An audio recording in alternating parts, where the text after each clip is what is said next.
Hindi pa rin umuwi ang anak ko. Kinakabahan na talaga ako.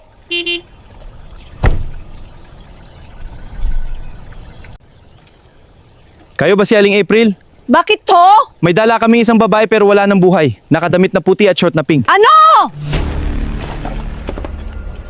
Matindi ang sinapit ng babae, nakakaawa. Buong araw siyang naglalakbay, makahanap lang ng makakain.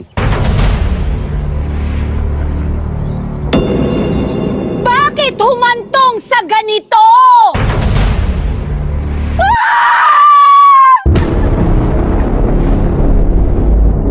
Bakit anak ko? Bakit ikaw pa? Patawarin mo ako, anak ko. Kasalanan ko ang lahat. Patawad! Alis muna kayo saglit, ma'am! Bakit? Anong meron? Ayan na.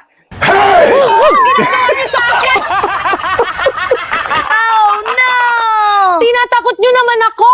Huwag ka na magalit, surpresa lang yan. Alam naming nag-alala na kayo ng husto sa anak nyo. Iha, halika na dito. Opo, papunta na po.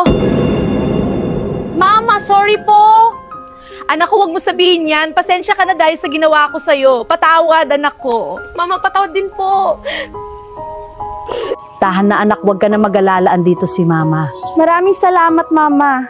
Mga sir, maraming salamat sa inyong lahat. Wala ang anuman po, nanay.